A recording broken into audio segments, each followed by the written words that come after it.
What up, Hyperchange? Welcome to another episode. Today we've got a really interesting discussion lined up. I've got Omar, the legendary Tesla Truth on Twitter, third row crew member with me to talk all about Tesla's Autopilot software and why they're totally different from every other car company. So Omar, welcome to the show. Pumped to have you on. Yeah, thanks for having me, Gally. Great to be on Hyperchange.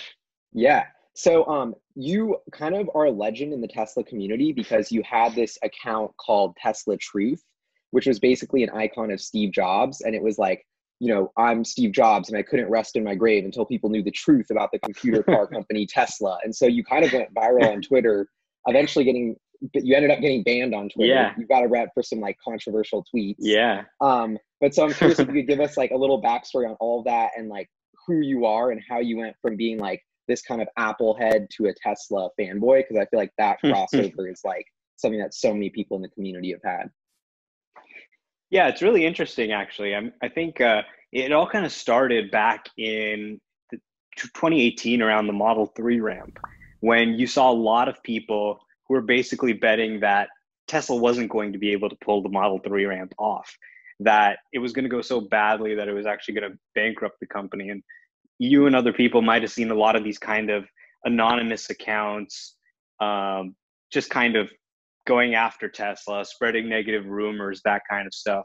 So it really kind of started as just almost like I saw what they were doing with all these anonymous Twitter accounts, just posting this stuff. And at first I was kind of trying to argue with them on my Omar, my personal Twitter account. But, I didn't really want to spam people with all this, Tesla info all the time, like constantly like rebutting people. So I thought, hey, why don't I just make my own anonymous account? That's just some random thing. These people all have these ridiculous like accounts making fun of Elon. Let me just do one that is, Tesla Truth.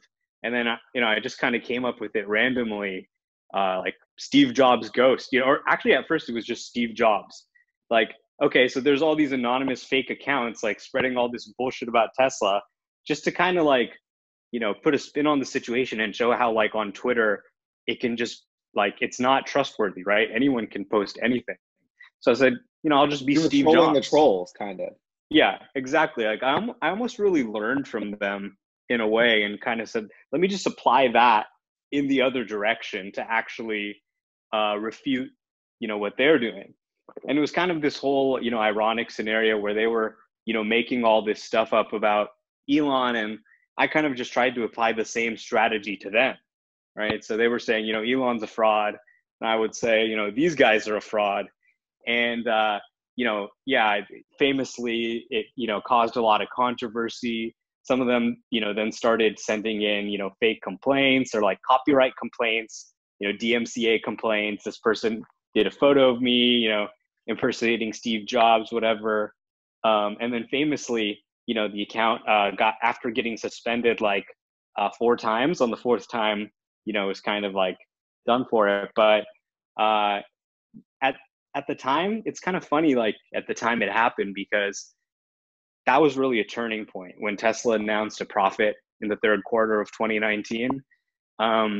To me, that's when this period where the short narrative got so much publicity in the media really started to fall apart.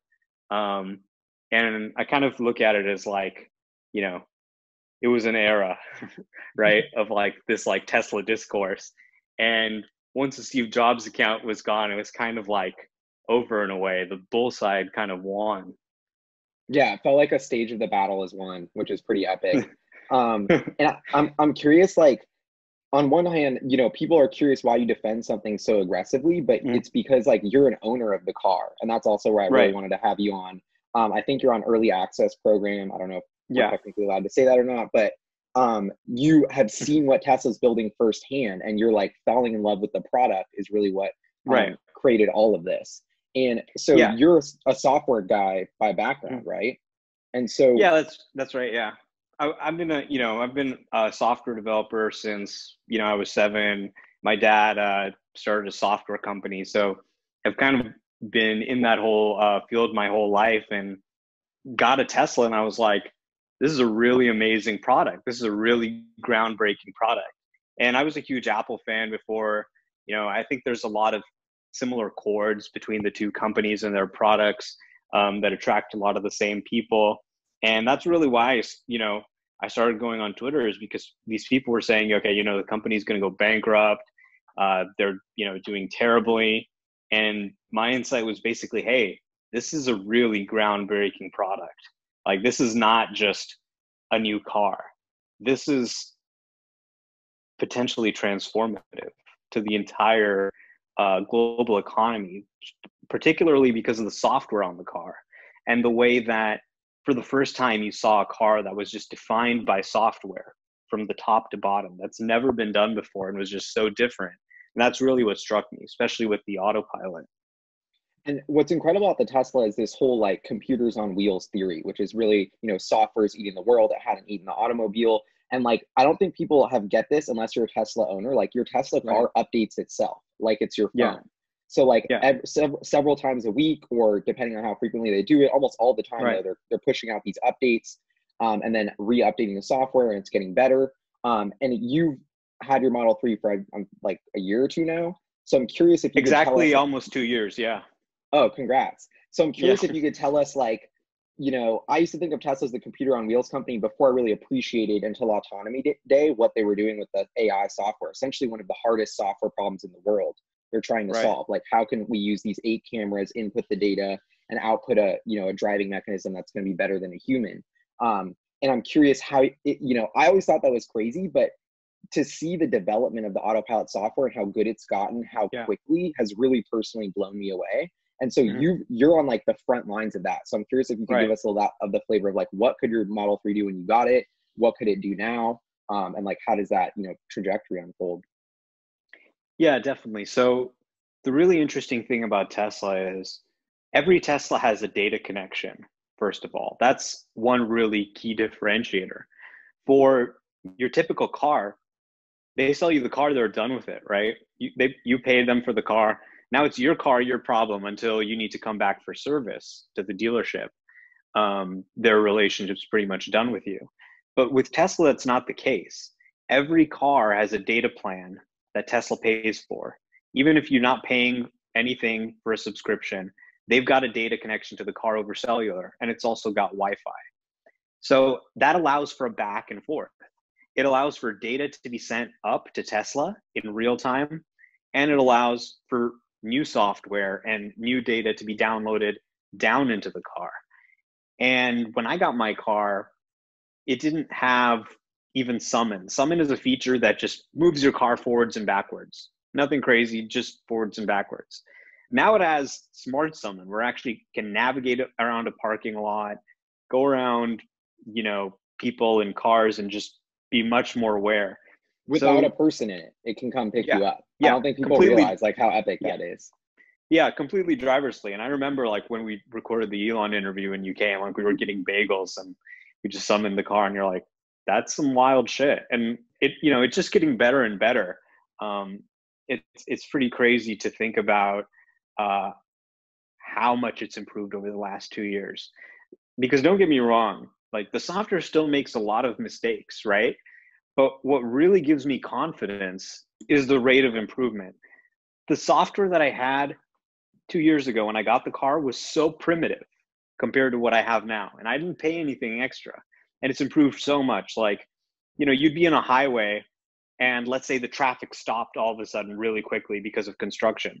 The car would just kind of like charge into traffic, and you'd have to hit the brakes and like make sure it didn't hit anything, right? Now it's like way more advanced. It can detect people cutting into your lanes. It's, so smooth. I'll drive for 6 hours from LA to San Francisco, and it can do it pretty much entirely on its own, with the user barely doing anything except watching. That's incredible. And on the new conference call, one thing that I mentioned that really like made it click for me of how the system works and how Tesla makes it better is like, so now you can go through an intersection, right? Which you've been playing around with yourself, right? Like city streets, stop and go. But you have to confirm to go through that intersection. And I think they were doing like 1 million intersections already, or 1 million at whatever pace. But then eventually, so like every confirmation that the human inputs is like training the AI in real time. So they're leveraging this fleet of like their million cars to like train it every time. And just the way that they're like push it out into the wild and then have the humans perfect the algorithm is such a, like, it blows my mind. And I love that Elon was ranting about how it's like Google kind of, and how when you type in a search into Google, you're training it, how you turn the wheel on the Tesla, you're training it.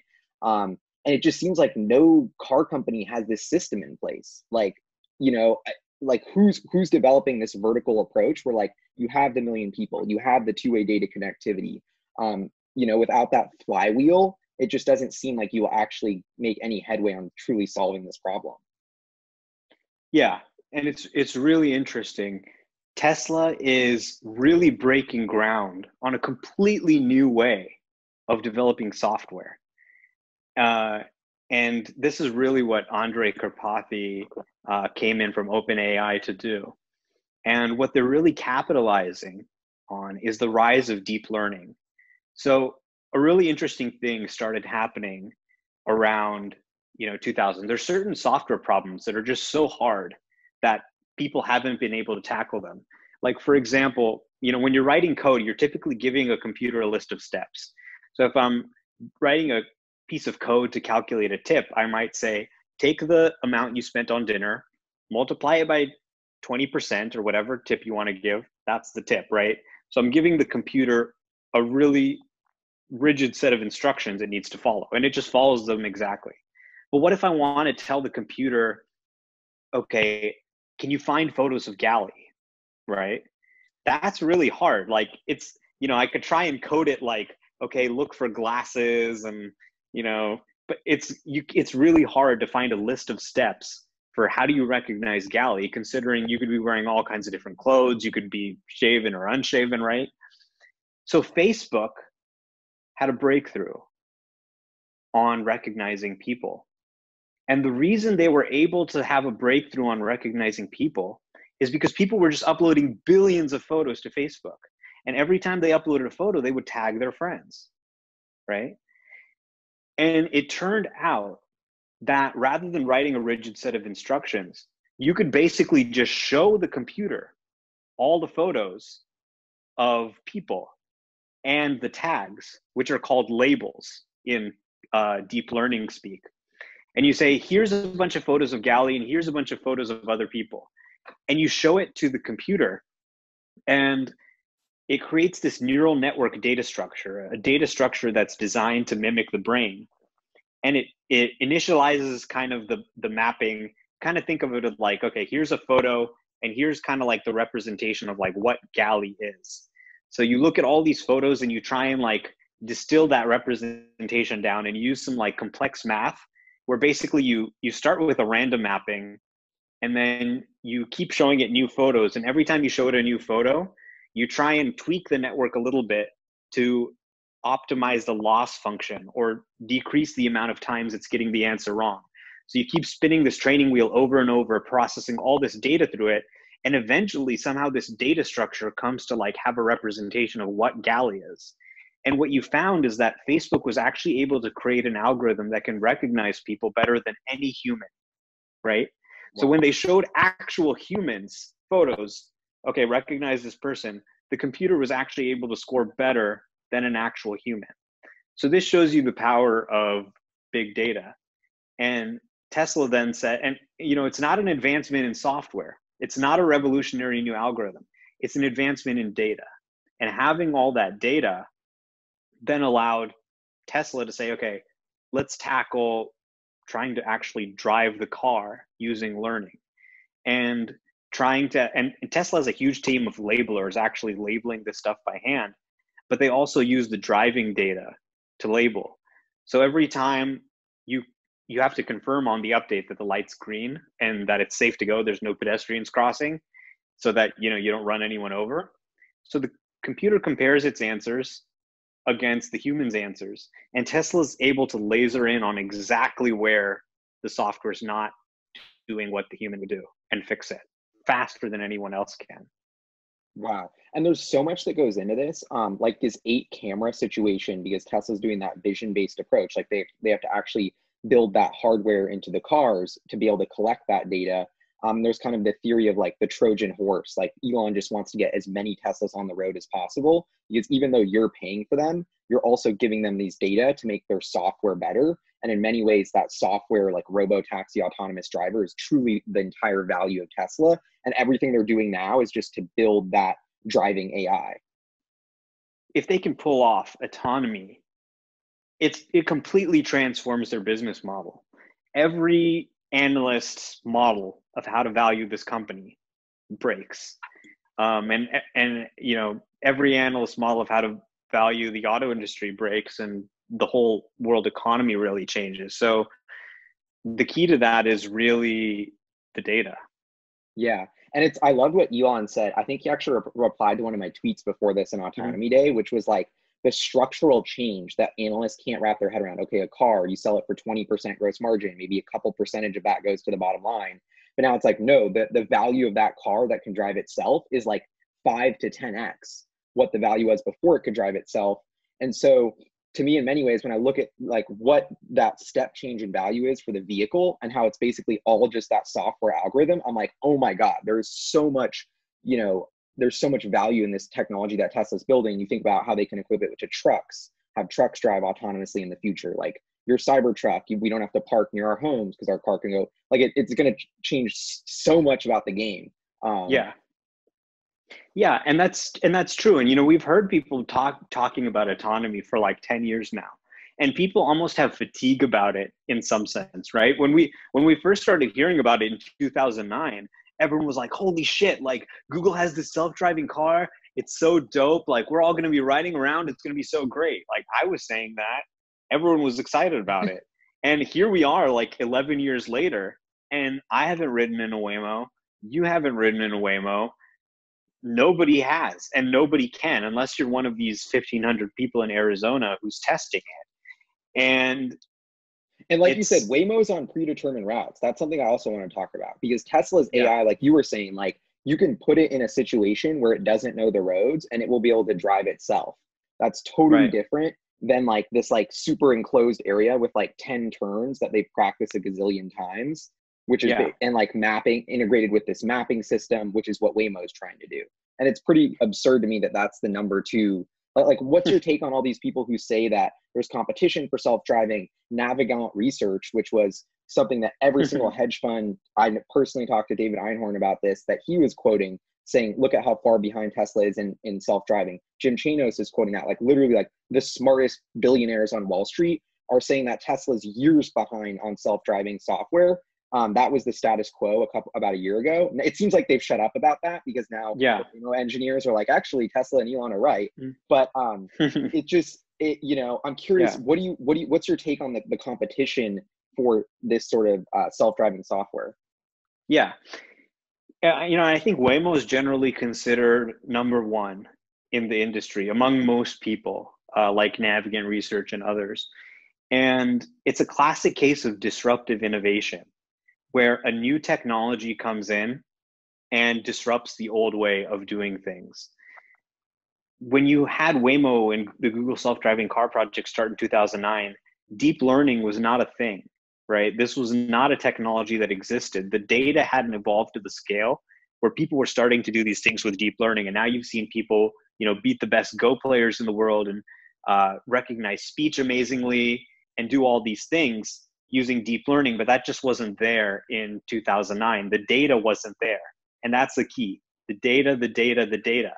Because what's the problem with self-driving cars? Why haven't these companies succeeded in 10 years? And, if you listen to them, they're not like, we're almost done. They're like, we got a long way to go. So basically to me, like they're burning $1 billion a year. I've raised some serious eyebrows when you're working on a product for 10 years and not shipping it. And the reason why they haven't been able to ship it is the data. If I give you any piece of software, any product that I tell you can do something, how do you know if it really works? There's only one way. You have to test it, right? You have okay, if I give you a vacuum cleaner, I give you a Roomba and I go, Gally, this thing can vacuum your apartment. And you're like, okay, is it really going to vacuum my apartment? Is it going to get everywhere? Is it going to get stuck? I have to test it, right? Same thing with self-driving. In order to determine, okay, once you have a build of the software, does it work? right? And if it doesn't work, it could kill somebody. So the stakes are very high.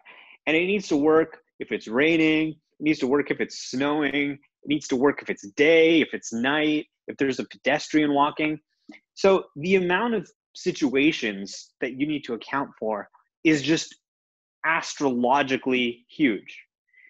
And the thing about Google, I've been listening to a lot of their talks to try and get a sense of, where their head is at.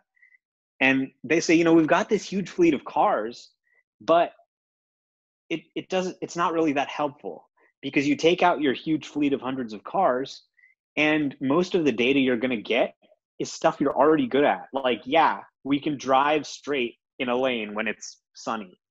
That's not the big deal. What the problems tend to be that are keeping you from launching are these extremely, extremely rare events. Like, oh, it's raining and it's foggy and a biker decided to bike across and he was wearing a traffic cone on his head, like all these really bizarre situations that like you might only see it every 10,000 miles. So, and this is the edge case debate that right. They say is so hard to simulate.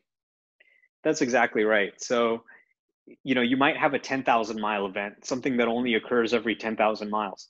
Well, you need to drive 10,000 miles to see it and see if it works, right?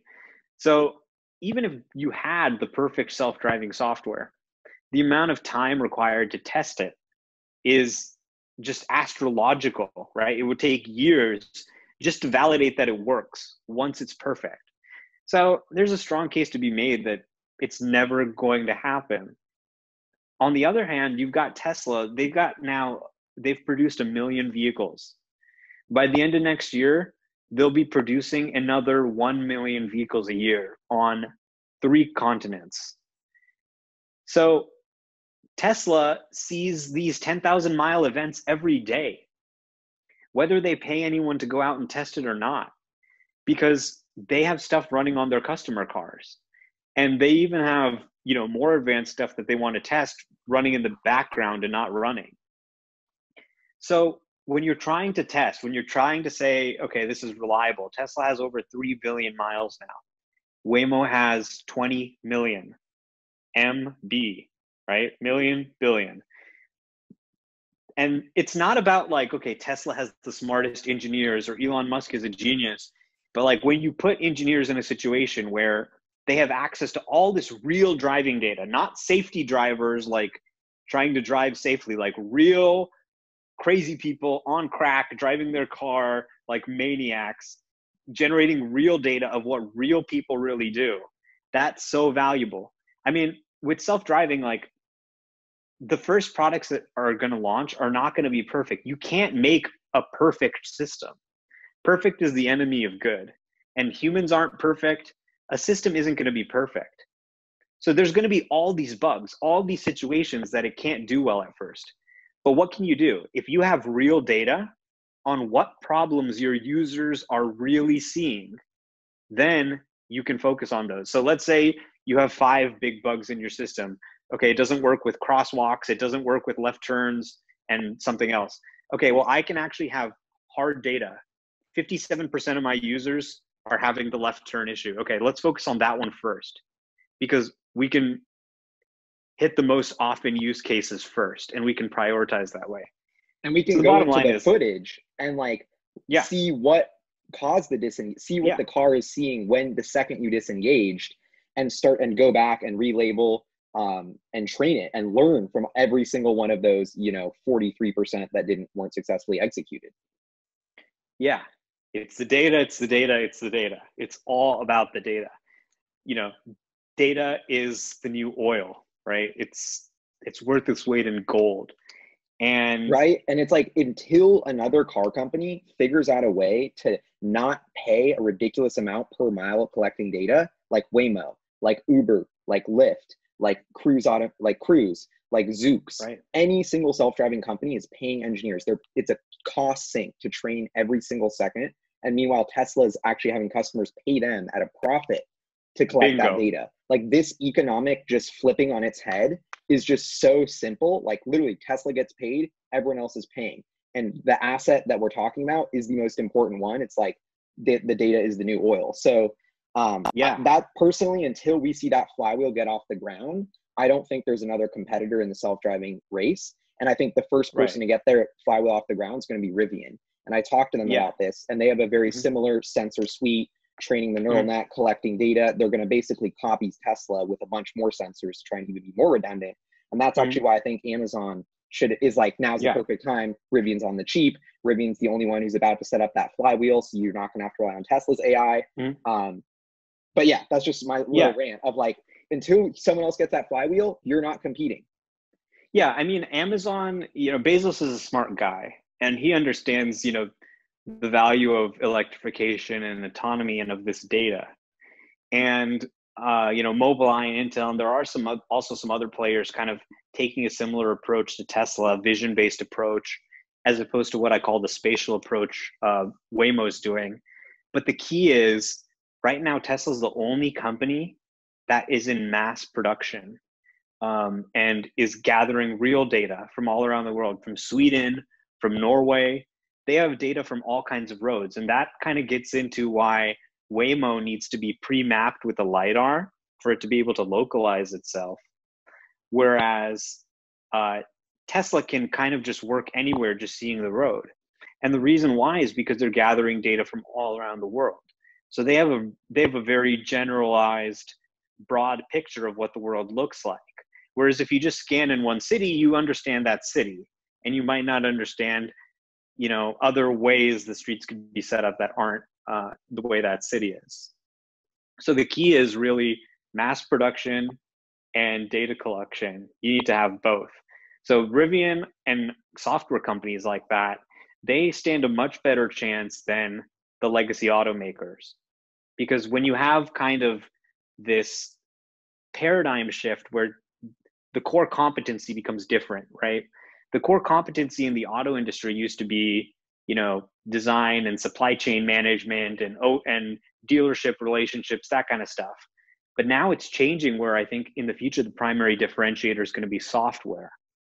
And a lot of times, if you read like Clayton Christensen, Innovator's Dilemma, this is a really common thing where old businesses fail in the new way of doing things. And companies like Rivian and Tesla that have strong competencies in software can end up overtaking them.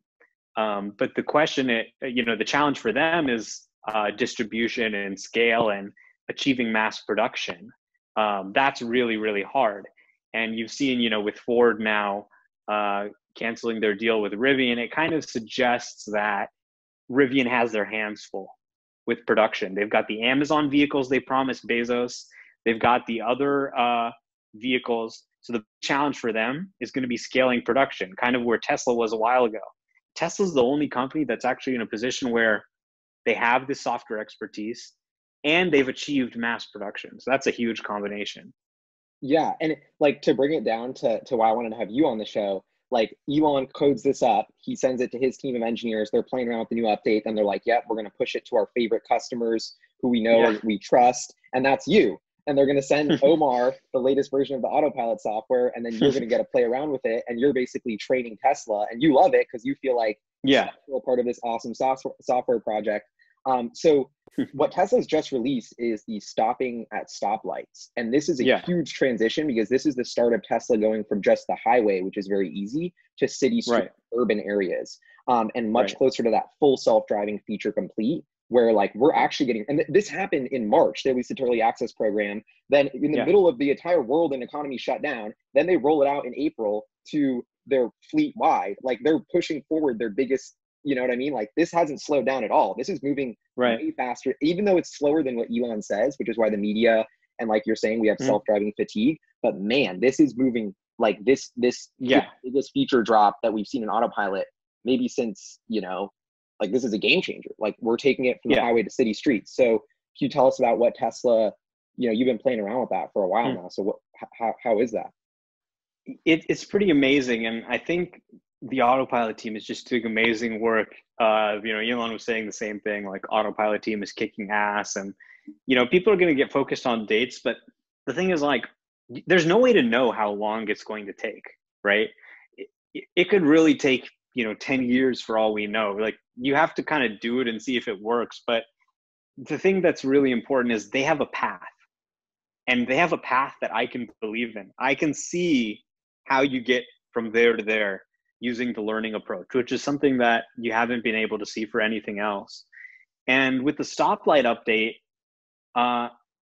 it's really amazing, because you can be in the city and your car is just automatically stopping at the traffic lights and stop signs. Whereas before, on Autopilot, I had to manually stop at the traffic light or stop sign if it's a red light.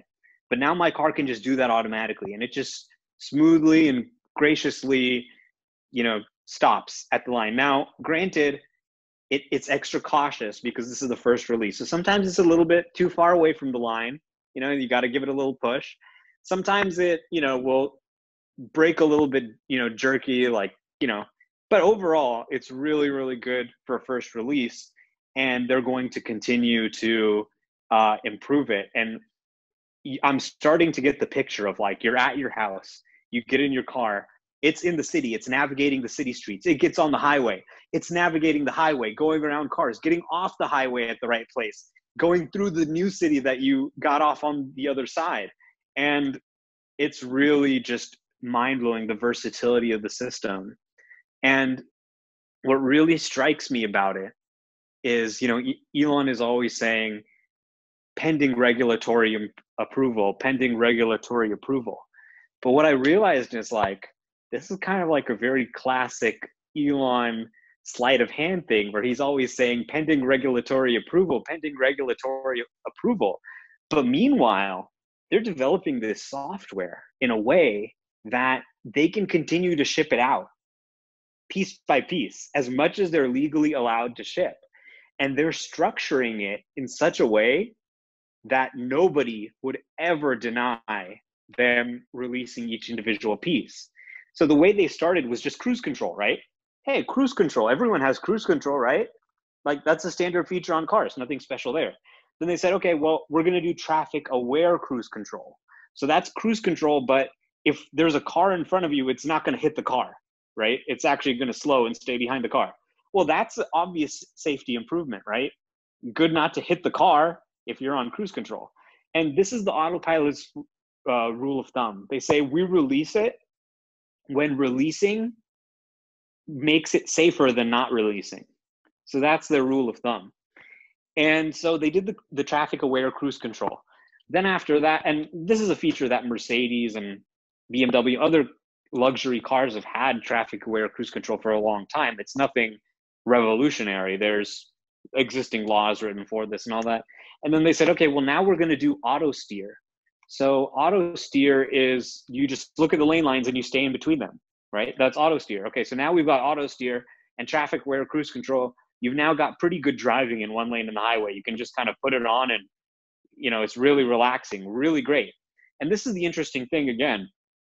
Waymo has a product that needs to be perfect before anyone can release it. But Tesla's taken this approach where it's like, okay, here, you can use this today. You can start getting convenience and safety from this today. And then so after they had auto steer, they said, okay, now we're going to do auto lane change. So it's just like the thing that keeps you in the lane, except now it can move you from one lane to the other. All you do is you turn on your blinker and it moves you from one lane to another. Okay, well, that's, a pretty good feature, because now you don't have to, disengage the cruise control. That's a safety improvement. Okay, then they did navigate on autopilot. So navigate on autopilot looks at your map directions, and it automatically initiates an auto lane change for you to be in the right lane that you need to be in to change freeways or to exit or whatever. So, okay, that's a safety improvement, because now someone's not, forgetting to take their exit on autopilot or whatever. And then after that, they added like a red light warning. So if you're about to run because autopilot would just go, it wouldn't stop for red lights and traffic lines. But what they said is, okay, if you're about to run a red light, we're going to play a sound on your autopilot. It's going to go dee dee dee dee dee and remind you, like, hey, stop, there's a red light. So they shipped that, and it was just running the red lights. And then once they shipped the traffic lights, it was like, okay, well, we're already warning you that you're going to run a red light. Why not just actually stop? Like, why are we just running the red light? So, like, what regulator would say no to this? like, oh, autopilot is running red lights and you have a capability to make it actually stop so the user can't forget and like run the red light and kill someone, yeah, that's an obvious safety improvement. And so in each of these instances, they keep telling the regulators, like, get the regulatory stuff in check. But in the meantime, they're shipping this software in ways that are obvious safety improvements that like nobody can deny. Nobody can deny, like, okay, autopilot actually stopping at the traffic lights better than running. And that's going to continue. People are thinking robotaxis are like some big regulatory approval, but I actually see a really good path for them to start introducing car sharing features without any new laws, without any new changes. And Waymo can't say that. And I think that's really underappreciated, this strategy of just like incremental development and releases. And again, nobody even has a data connection to their cars. Nobody has an over-the-air update process that enables this strategy. And that's the really key thing, is this incremental strategy. And so it seems like now we're sort of in this in-between period of like, okay, Tesla's learning how to drive itself. Uber and Lyft have exploded. Car ownership's already decreasing, but we have humans driving. Elon has floated that the Tesla network could launch with human drivers. So I'm kind of curious, how do we go from where we are today to the Tesla network being an app where I can get a ride with a human or not a human? Yeah, so that's a really great question. Kind of what I was just alluding to with like them having a path without any new laws in place. So launching the Tesla network app with humans is just a great way to do it. Okay, well, so driverless isn't approved. We're going to have this Tesla network app where you can actually pay someone for a ride, and a Tesla driver comes and they pick you up and give you a ride, just like Uber. You can pretty much fit it into the existing regulatory framework for Uber there and have Tesla owners get paid. I'm sure it'll be a big marketing benefit too. And then you have the app. They're going to build this into the Tesla app, by the way. So you'll be able to open a Tesla app in New York and just say, okay, hey, I need to go to the Upper West Side. Give me a ride. And some Tesla driver comes and picks you up and takes you there. So I think that that'll be definitely something they do. Elon has already said they're going to do it. And that'll be great, because in all the markets where you don't have robotaxi allowed, you're still going to be able to do the rides with a human driver. Now, when you call your Tesla network ride and a driver comes and picks you up, they're going to be on autopilot pretty much. As a matter of fact, it may even be a requirement that like you have to use autopilot in some cases. Or I'm not sure if they're going to do this. I'm just kind of speculating, but it would be interesting. But in any case, if autopilot's working on the city streets, if it's handling traffic lights and stop signs and everything, when you get that Tesla network ride, it's going to be almost entirely on autopilot, right? So from the perspective of Tesla, it's almost exactly like a robotaxi. The only difference is there's a human there to catch any mistakes, and take controls. If the worst happens, the human can take control. And then as you're gathering data about why humans are taking control, you just make the humans take control less and less and less and less until, by the time driverless robotaxis become illegal, nobody's going to be surprised. Everyone's going to be like, oh, well, this is old news. I've been sitting in my car and it's been driving me around, all day, and I don't have to do anything. So this is really, old news. And that's already happening. What percentage of your ride, in a week of your time in your Tesla are you driving versus on autopilot? I've driven over 50,000 miles on autopilot in the last 2 years. And wow. the thing that people don't appreciate is, even with the old autopilot that I got on my car, 90% of the drive time was able to be handled by autopilot, because 90% of driving is just driving straight, right? That's old news. It's really like the last 10% and the last 1% that are really hard. There's like a saying in programming, like the last 10% is like as hard as the last 90%. The last 1% takes as much time as the last 10%. So it's really like about this last 10% and last 1% of driving that like we're really focusing on here. And now with the traffic lights thing, all I do is I make turns, right? And I confirm that the light is green. So I'm just literally sitting there. You can like, if you have to like adjust something, touch something on your screen, your hands can like be a little bit free. You want to like eat a cheeseburger, it's easier. to do it, because the car is already handling driving. It's going to stop at the red light, and not run the light and do all these things. So already like a very high percentage is automated. And what Elon has said is that by the end of the year, they want to be like, the car can attempt to do any drive. So the key thing is there's a difference between attempt to do any drive and do any drive. So by the end of the year, it'll be able to attempt to do any drive. It's not going to be perfect. It's going to vary differently based on where you are. Some areas are going to work better than others, depending on how many Tesla drivers are there. But it'll be able to attempt to do it. And then it's just like a slope. I ran like a poll on Twitter, and 80% of people said in the next 4 years, before 2024, they can imagine this getting to the level where it's driverless. And we don't really know. But the key is, even if it takes a long time, it's a really advanced driver assistance system. And it proves that all the people who are spending a lot of money on LiDAR for their cars are kind of stupid. It doesn't need to be better today, but just the fact that it's so good with just cameras and commodity sensors proves that putting really expensive specialized hardware on a car is probably a bad idea. And I love the analogy of like, okay, if we can drive with 2 eyes that are distracted half the time, you don't think a robot can drive with 8 eyes looking everywhere and sensors? Like, yeah, it's exactly right. The software hadn't really been developed to do that kind of thing. Like, we don't really understand how our brain works and how it's able to do so much with just 2 eyes. But we're just starting to scratch the surface of data and learning. And if you think about how a human does it, like, how did you learn to drive a car? It was like trial and error. It was learning. It was like getting behind the wheel, and your brain somehow just internalized. Yeah, like you're on autopilot, and then your dad is like doing intervention. Yeah. Like, no. Yeah, no, that's such a good analogy. Your dad is doing the interventions, and you're getting trained. And the human brain can get trained a lot faster. Computers need a lot more data to get trained right now, because our technology for what we have for deep learning is not that advanced. It's like we're just at the beginning of this, and just at the beginning of starting to use these techniques.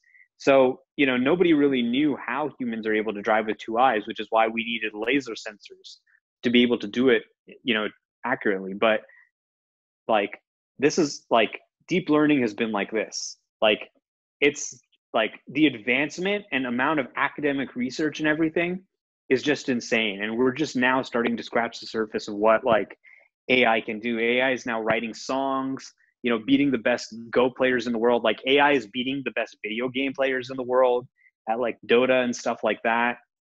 So that's really what it is this technology wasn't there before. Driving a car with an image seemed hard. I mean, if you think about it, literally the car has like 8 JPEGs, literally just like image files. Just like being thrown at it every like 0.1 second. And it has to figure out, Yeah. And like, you were in my car when we drove to Elon's house on Autopilot, and it's like, this car is literally driving. Yeah, it's with image files. It's like, how are they doing this in real time? It's really mind-blowing. But like, this is an entirely new field of software where they didn't write the software. They're just literally learning and able to figure it out from that. So the people who said it wasn't possible, they weren't wrong. But the thing is, like, there's this groundbreaking field that's making it possible now. And that's what's really exciting. Yeah, all these advances in data science that Tesla's leveraging, and they're the first to truly apply it to this problem set. And I love what you said about how the driver assist features kept getting better. And for me, a big unlock of this is like, we don't have to get to self-driving. Tesla's already having a $7,000 software package that a good percentage of the people buy their cars buy. And that's, the price is going up, the attachment rate's going up. It's making it safer for you to drive your car. They're putting out the safety data. I think that's super forward thinking. It's making it easier, more convenient to drive your car. Like, my point is, this moves the needle on customer happiness and financials today. And every improvement just directly impacts that. So it's not like the switch turns on and then the cash flow pours in. Like, the closer we get, the more Teslas, we're literally watching this slow motion transition to the software piece of the business. And Zach Kirkhorn on the call is like, this is a gross margin lever we're about to pull, and no one believes it. And this is like why I'm like, it seems so ridiculous. And it was like, Tesla's a car company. They're not a car company. They're not a car company. We can't value them at 0.5 times sales because they're going to make way more money per dollar of revenue because they're selling more software. And now we're like actually getting to that. And to see it hit even before the full level 5 is what gets me so Right. exciting. And I think Wall Street is just, they can't deny it anymore. They've seen Yeah. the features keep getting better. They've seen the price going up. It's like, this isn't a fraud. This is truly, a piece of technology that people pay for that moves the needle on their happiness. Yeah. And I would say, as a hardcore Autopilot user, I can't buy a car without Autopilot. Right. And when I buy a new car, which I'm planning to do before the price goes up on July 1st, I'm thinking about buying another Model 3 and then kind of like renting out or making it a robo taxi type thing with my old one, which is almost paid off. And I will buy the package for $7,000. It is worth it to me because I could not go back to not having Autopilot. Like the amount of pleasure to just kind of sit back and like not worry about where you're going. The car is like navigating, it's going around slow cars, it's making sure you don't hit the freeway exit, and you're just listening to music, like looking around.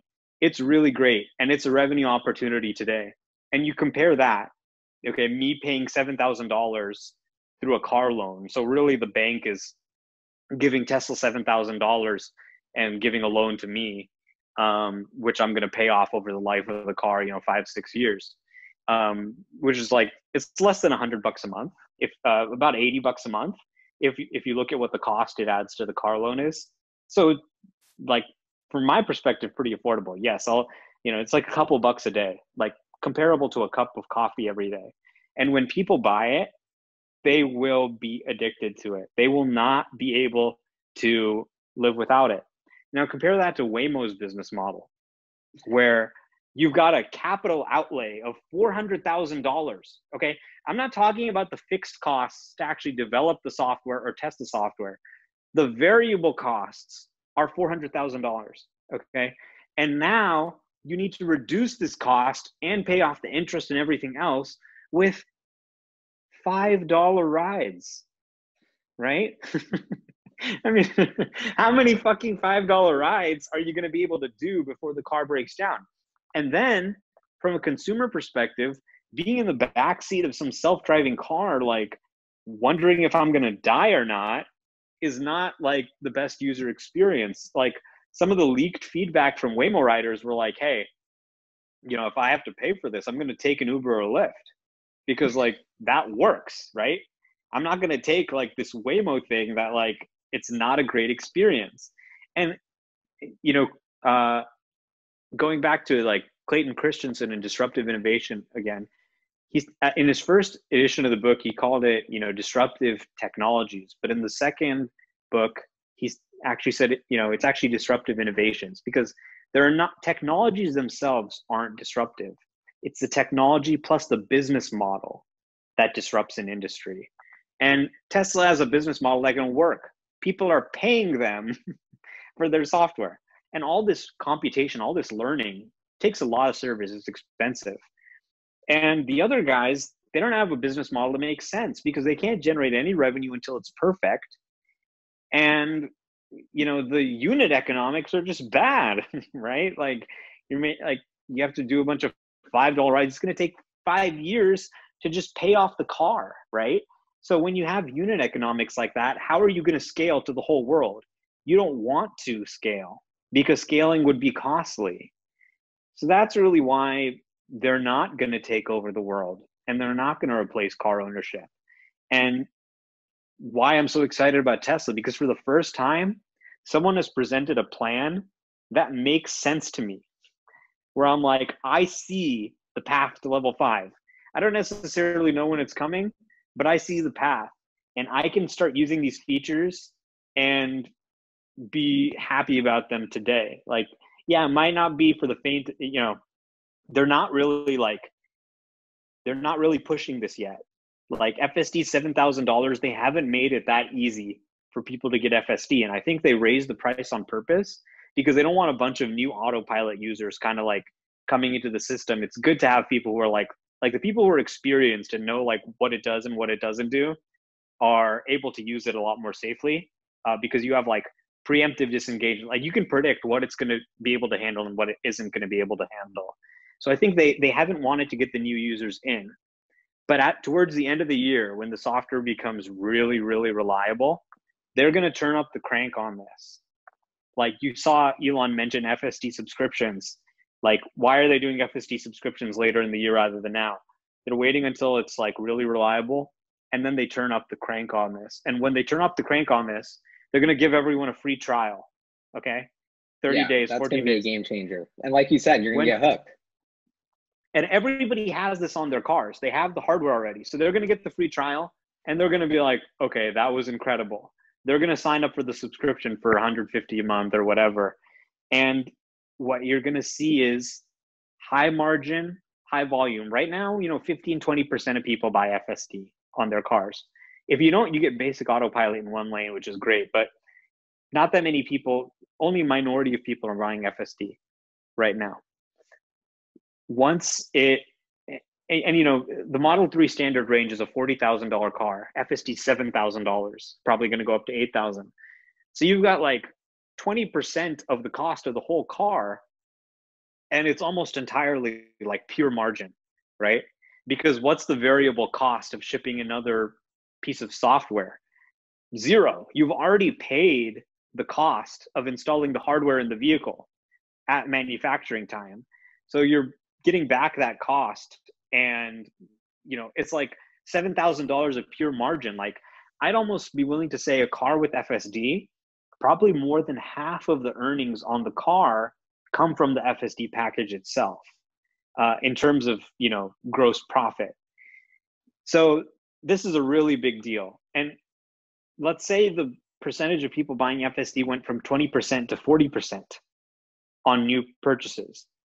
That's going to jack up gross margins in like a way you can't even believe. Like, people are going to be like, holy shit, where did all this margin come from?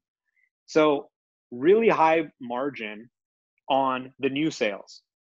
And then on top of that, you've got the old customers coming back and saying, we want to buy this for our old cars. So on top of high margins on the new cars, you're now retroactively going back and increasing the margin on past sales. Okay. And then at the same time, you've got high volume with 3 factories reducing costs all around the world. And you've got, FSD pumping up the margins. Like, I think it's really going to surprise people, because they're used to thinking about an auto company and they have an idea of what automotive gross margins and automotive net margins look like. And this is not an auto business. This is a software business. And once they see that and realize that,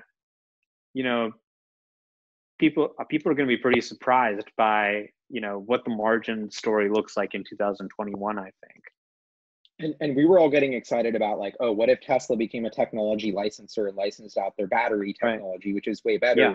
And that could be worth, $7,000 a car in licensing royalties. But like you said, the FSD package could be worth the entire price, 30 to 40 grand of value. So imagine if they license out that to other automakers. And what Elon's saying, like, once you're training this, like, it only keeps getting better. More and more people use it. Like, it's kind of unstoppable. Like, who's going to compete with Google as a search engine? So if that analogy holds up, who's going to compete with Tesla's AI in terms of safety? So where does that put regulators favoring it? It almost seems inevitable that either if you're taking a robotaxi, it's going to be Tesla, or it could be another company, but it'll be powered by Tesla's AI. Yeah. Yeah, and I think this is really really interesting, and this is kind of like my battery day fantasy. Is like, why haven't we seen as many EVs as we want? There's been a huge battery supply issue. Pretty much everyone is just buying batteries from LG Chem, right? And LG Chem can't make enough batteries. So, they're going back to, Audi and Porsche, and they're saying, hey, look, you're going to have to pay us more, if you want these battery packs, because they're in high demand and we can't make that many. And so, they're saying, well, we're not going to produce that many if the battery cost is high. And that's why you've really seen like EV adoption has been slow, is because of constraints on the there's only so many batteries in the world. And Tesla has also been constrained. Elon said, well, the reason we're not doing any new products is like, we don't have that much battery supply. So why add more complexity if like you only have a certain amount of cell supply? You can only make a certain amount of cars, regardless of what car it is. Yeah. So like, are we going to build the Tesla Semi and then not build 8 Model Ys? Like they have. Yeah. Sorry. Yeah, that's exactly right. Yeah. And so like what they've been saying for Battery Day is, how do we scale production from like 54 gigawatt hours a year to thousands of gigawatt hours per year? So if Tesla really has some breakthrough to make it a lot cheaper to build up a new cell line and really ramp up cell production, if they've really truly solved this, well, then why not sell skateboards, right? I mean, everyone else is doing it. Think about like how huge that would be. That would completely change the game if everybody needs to make EVs to comply with the law. And Tesla's now selling the skateboard using these Tesla cells and this Tesla software. Because, Tesla's battery is really software, is how they, is their the battery competitive management advantage. system of those 4,000 Exactly, cells. Yeah. It's again, another software thing. So if Tesla just said, hey, here's a skateboard, just build on top of this, literally build on top of the skateboard, because it's just all empty space, right? Just wheels and, a motor, and you can just build whatever you want on top. And every automaker could kind of like build on top of Tesla's technology. And that would, like, what's Tesla's mission? Accelerate the transition to sustainable transport. What would help more than doing skateboards? And then other companies can fit in, whatever niches they want to fill, whatever weird vehicles they want to build. And Tesla doesn't have to do that themselves. And they can still kind of, take advantage of Tesla's technology, use superchargers, use all that. And if they're doing that, why not put Autopilot on that skateboard too? Because, okay, it's great to have a feature where everyone is, where everyone's, wanting to buy a Tesla because of Autopilot. But eventually someone, when we talked to Elon in January, when we interviewed him, he said, in 10 years, self-driving will seem easy. Everyone will be able to do it. But in the midterm, there will be great differences in what different systems are able to do. So Elon knows, inevitably, if Tesla is able to make Autopilot, someone else can make another Autopilot, right? Like, how do you keep your competitive advantage long term? Well, what if you just kind of pull the rug under that by just licensing Autopilot, right? And you do it for the data. Because, okay, I can go and try and build my own Autopilot, and it's not going to be as good at first, and I can try and work my way up, and it's going to be a pain in the ass, and I probably don't have a team as good as Tesla. Or I can just use Teslas, and it's already this good, and it's going to drive sales of my product. And they do that, and then all the cars are just feeding data into Tesla. And the data lead just gets bigger and bigger and bigger until it's insurmountable, until literally every car on Earth is pouring data into the system and training the system. And that's kind of like my Battery Day, like, fantasy, is that they license the skateboards and Autopilot. So I feel like you're missing a step there, because Elon's alluded to the Model 2, the $25,000 cheaper car, which I think batteries have got to be a huge component of. And they had they tweeted that picture of the kind of Model 2 compact car. How does that play into this? Do you think that could be announced at Battery Day if Tesla does have a cheaper way to build out their own cells? They're already making a decent margin on the Model 3 and Y. Do we see them come out with one tier cheaper to sell at basically break even to once again accelerate that flywheel and collect more data? Because the more and more I think about, heard you walking through it, like, okay, you're going to sell the battery, you're going to sell the Autopilot. Tesla's already not only are they better at doing the battery and the Autopilot and the software, they're actually getting better at building the straight up car too. Like, what are we outsourcing it for? Like, and then you think about it's not just like, okay, we figured out how to build batteries. There's an infinite amount of them. Let's just sell them. It's like, okay, well, there's still supply chains. We still got to get the lithium here. We still got to get the nickel here. You know what I mean? Like, and Tesla's going to be better at doing that and bettering actually like the manufacturing process just as much as they are the cell design. And so that's why when I really think about it, I'm like, they can make just as much. They're just going to build them all themselves. I personally think what will happen before they license it out. But I don't know. What do you think about the Model 2? Yeah, so hard to figure out what they're going to do. But my thinking on a Model 2 is the Model 3. I mean, we know they're doing a new vehicle in China for sure. So there's going to be new vehicles and probably vehicles at lower price points. But I think we hear people talking about the Model 2 so much, because the Model 3 is great, but there's a lot of people who still can't afford the Model 3. And they'd really like to get around in an electric car, but they don't have $35,000 budget for a car. And there's a lot of people like that. I mean, most people don't buy new cars in the first place, but I think the Model 3 could be the Model 2, because if you're able to lower the battery cost and you have autonomy, I think those will drive affordability in a much bigger way than people can imagine. Like, you won't need, nobody will be buying $25,000 cars if I can get rides on the Tesla network for 5 cents a mile or 50 cents a mile or whatever. Right. So if you could get a ride for, a few dollars and it's super cheap, that is one way to make it really affordable. The other thing is, if you're able to reduce the battery cost by, even 20%, you've really reduced the cost of the car. And Elon has guided that they think they'll be able to make a Model 3 robotaxi for around, $25,000, their cost, with, reduced parts and everything like that. And I think battery is probably at least a little part of that story. So I think the battery advancements could bring down the cost of producing Model 3 and Model Y dramatically.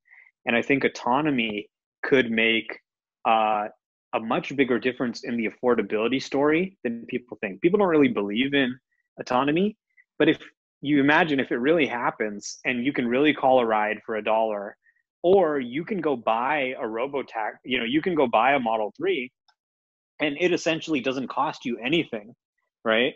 Because you can go out and start delivering, sandwiches to people on Postmates, right? Like, you think about it, a Model 3 lease is $400 right now. So that's like what, like a little more than $10 a day, right? It's like let's say, $15 a day. If you have a car that drives you to work every day, and then after you go to work, it leaves and it goes and picks up lunch for you and 5 other people in the building, and each of those people give you like a $3 delivery fee, that pays for your whole lease right there, right? Just picking up lunch for other people in your office, because it already went to pick up you lunch. Why not pick up lunch for other people in the office? And you can take a fee from that. Okay, well, now car ownership costs almost nothing if the car is autonomous. And people don't really believe this yet, but the implications are pretty staggering if it ends up coming true. Like, anyone could have a car as long as you're willing to take care of it. And I think, by the time the Cybertruck ships, autonomy will be pretty mature. So you can imagine this as like an autonomous, just like power horse vehicle. Literally, if things go the way I'm imagining it, literally anybody would be able to have a Cybertruck. Like, and I wonder if that almost factored into the $100 reservation thing. Is it's like, okay, if this thing's autonomous, like, you don't even need like credit really to buy it, because they could just repossess the car or just drive away, right? So like, the car could just drives, if really, you don't really meet your affordable. payments, it just drives away and goes back. Yeah. Yeah, maybe like 30 days like leeway or whatever, but it's like, okay, like, make your payment.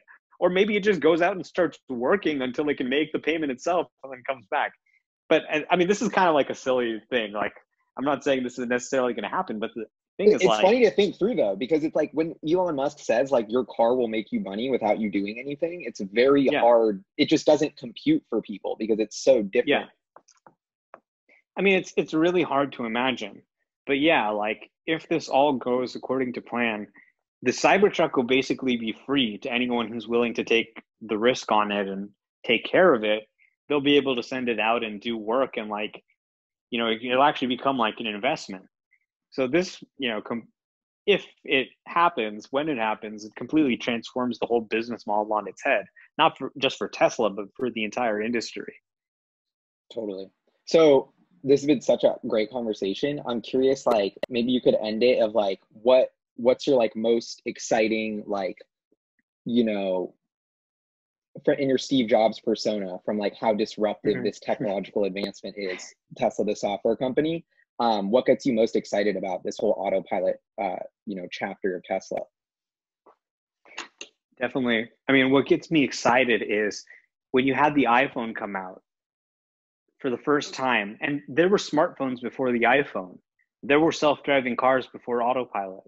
But the iPhone was the first computer that normal people had with them all the time, a real computer that could run real software. And really what you saw was a decade of growth of companies built on top of this platform, right? Built on top of the mobile app platform. You think about a company like Uber and Lyft, some of the biggest, unicorns of the time.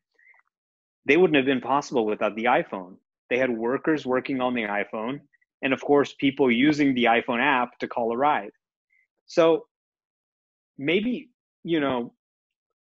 I wouldn't be surprised if you could find $1 trillion of market cap value that was created by the iPhone. And of all these developers building apps on the platform, Airbnb, Uber, Facebook, Twitter, Shazam. Snapchat. Right, yeah. Twitter, that's a great example. YouTube, yeah, all of that's these. $1 trillion of market cap right there. Yeah, exactly. Yeah, so the same exact thing is going to happen with autonomy. Autonomy is going to be a platform for people to build all kinds of things on. And every decade has a driver of growth. When you look at 1987 to 1997, a major driver of growth was the personal computer. You had people using Excel spreadsheets for the first time, and oh wow, I can run my business a lot better because now I have an Excel spreadsheet. That drove growth. Then from 1997 to 2007, you had the birth of the web, where okay, wow, we can all interact on the web now. This enables all kinds of new business models, all kinds of new things. And that drove a decade of growth from 1997, to 2007, when you started to see the kind of the web and the dot-com bust and then the web 2.0. Then from 2007 to 2017, you saw the smartphone and a whole generation of companies built on top of the smartphone. Snapchat, Uber, all these people. If there was no smartphone, there's no Snapchat, there's no Uber. All these people. And in the same way, autonomy, and I think AI in general, this process of learning using all this data from the internet, from the last generation, right? We have the internet, we have smartphones, we have all this data now. What you're going to see is people using this data to create these AI systems like Autopilot that can now do things that typically only humans could do. And because now you have robots that can drive just as well or better than a human, you're going to have all kinds of companies built on top of this platform. You're going to have, delivery companies. Retail is going to be transformed. Drinking is going to be transformed. Entertainment is going to be transformed. There's not one single industry you can point to that's not going to be affected by this sea change. I mean, how does retail transform when you can order something and it can get to your house faster than you can put your pants on, right? Retail is not going to be storing inventory for people anymore.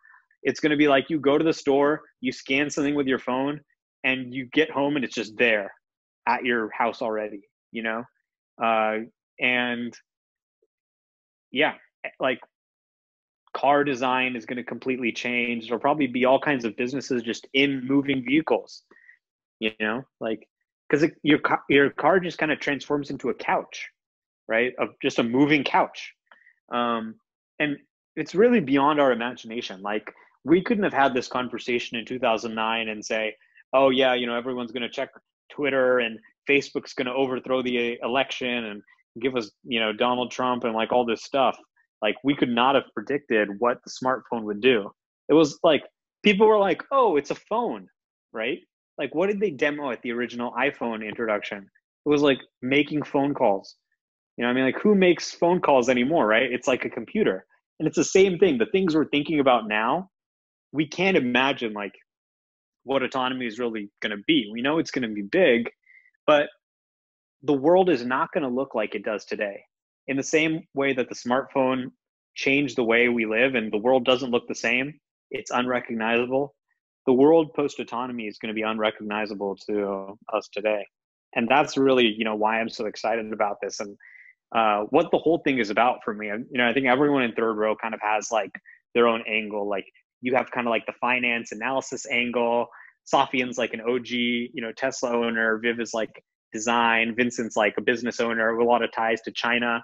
For me, it's like software and autopilot. This stuff is going to be so transformative and it's so misunderstood.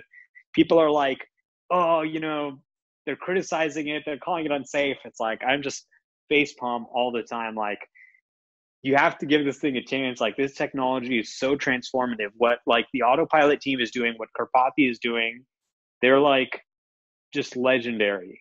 If you're in software and you understand, like, this machine learning stuff, it wasn't reliable enough to drive a car. So the fact that they've been able to use deep learning to drive a car, it's eye-opening. It's mind-blowing for software developers. Like, wow, you can do this with an AI system and it can be good enough to drive a car. And yeah, just really exciting to watch the progress and get all the updates. I think it's going to be really, really big, super underappreciated. I think it'll make Tesla one of the most valuable companies on earth. Yeah. And as much as it is hard to predict, like I think Elon said once, how much value is this provide to the simulation? How much human energy is wasted in driving, paying attention to driving, having a bad time driving, stuck in traffic, dying from traffic accidents? Like, we're about to port this decision making of our economy to an AI, which seems scary, but it's going to make everything so much more efficient.